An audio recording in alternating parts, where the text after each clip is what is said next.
Oke ya, ini ada pertanyaan menarik ya dari salah satu teman kita, eh dari Binsar Pandapotan ya.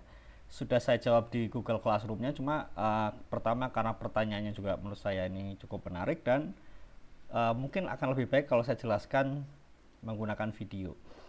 Jadi Binsar menanyakan, eh, kalau berdasarkan slide kan nilai non guna atau passive value adalah nilai ekonomi yang diberikan individu terhadap barang dan jasa sumber daya alam dan lingkungan yang tidak terkait dengan penggunaan saat ini dan masa depan. Kalau begitu, apakah kita perlu mengetahui passive value dari sumber daya alam dan lingkungan? Karena berdasarkan pengertiannya dikatakan bahwa tidak ada kaitan antara penggunaan saat ini maupun saat yang akan datang.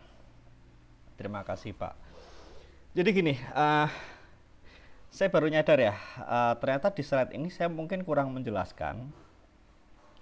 Jadi kalau kita lihat ya, definisi nilai non guna atau non use value itu adalah nilai ekonomi yang diberikan individu terhadap barang dan jasa sumber daya alam lingkungan yang tidak terkait dengan penggunaan baik saat ini dan masa depan.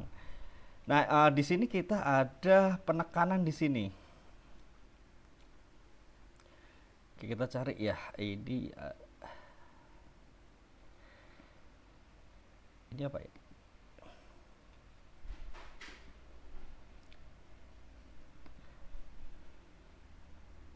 Nah, jadi kita ambil kalimat ini, tidak terkait dengan penggunaan baik saat ini dan masa depan. Maksudnya gimana? Maksudnya, terkadang ada barang-barang, terutama ini adalah sumber daya alam tak terbarukan, yang kalau kita tunda pemakaiannya tahun ini ke tahun yang akan datang, dia akan memberikan non-use value, saya kasih tanda kutip ya, non-use value terhadap sumber daya alamnya saat ini. Maksudnya gimana?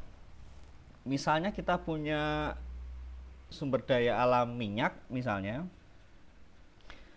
kalau kita non-use 50% tahun ini misalnya nih, kita non-use 50% tahun ini, kita tunda, kita tendang ke tahun depan konsumsinya, maka harga minyak akan naik karena kan suplainya kan turun.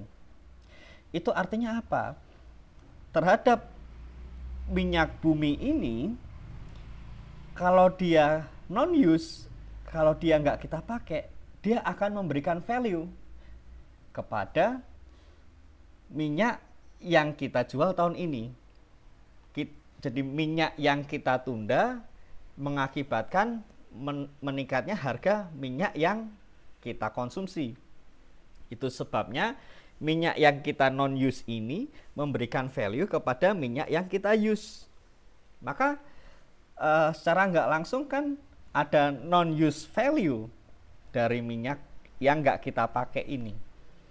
Karena value itu muncul ketika dia memberikan manfaat.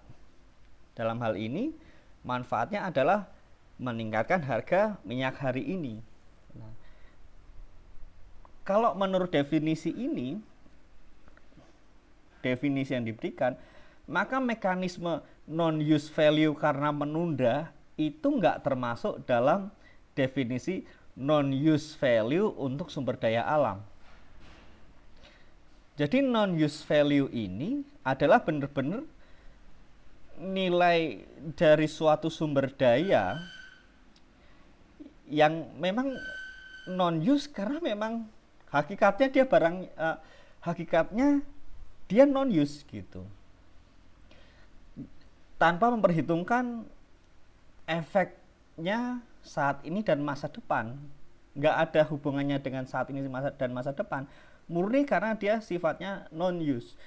Kita kembali ke kasus badak bercula satu misalnya, mungkin badak bercula satu ini punya manfaat terhadap ekosistem. Dia mungkin sebagai apa gitu, penyeimbang herbivora, karnivora, atau penyeimbang tanaman misalnya. Kita asumsikan aja badak bercula satu untuk menyeimbangkan ekosistem. Tapi kan yang bisa menyeimbangkan ekosistem bukan hanya badak bercula satu. Bisa jadi kan kalau dia punah, bisa jadi ya, saya juga nggak tahu. Bisa jadi kalau badak bercula satu punah, ya nggak ada masalah. Kita bisa gantikan hewan lain yang punya peran seperti badak bercula satu di ekosistem tersebut gitu. Maka kalau kita melihat badak bercula satu sebagai bagian dari sebuah ekosistem, dia punya use value-nya itu bisa digantikan dengan binatang lain. Jadi sebenarnya kalau kita melihat use value-nya, nggak ada masalah kalau badak bercula satu punah, kita bisa gunakan hewan lain sebagai penggantinya.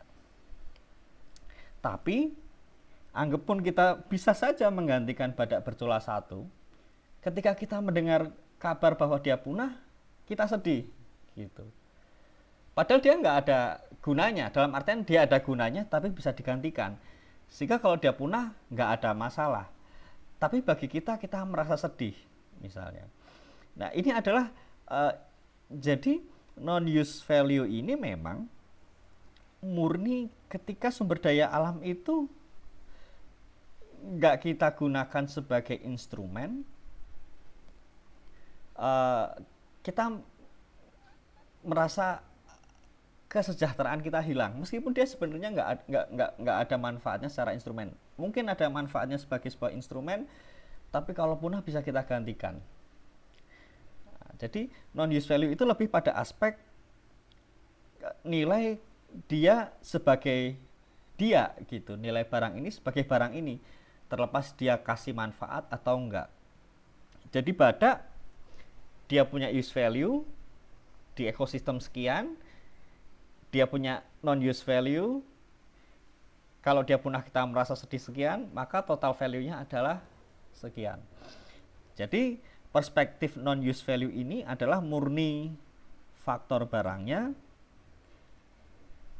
Hati-hati kita batasi, itu nggak terkait dengan karena keputusan kita non-use tahun ini untuk memperoleh, untuk kita kemudian gunakan di masa yang akan datang. Jadi seperti itu. Jadi kalau misalnya kita merasa oh sumber daya alam ini akan lebih efisien kalau kita baru buka 7 tahun lagi, 8 tahun lagi, maka itu nggak termasuk non-use value.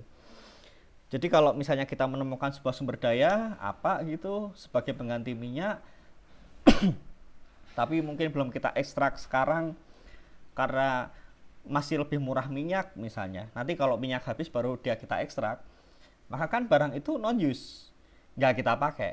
Tapi bukan berarti barang itu sama sekali nggak kita pakai. Suatu saat di masa depan barang itu akan jadi use. Nah maka barang itu nggak bisa kita sebut non-use value. Barang itu masuk dalam use value. Nah tapi nanti use-nya nanti, nggak sekarang. Gitu. Tapi itu nggak masuk definisi non-use value. Oke, itu kayaknya cukup. Mungkin nanti kalau ada pertanyaan lanjutan bisa kalian tanyakan. Oke, terima kasih.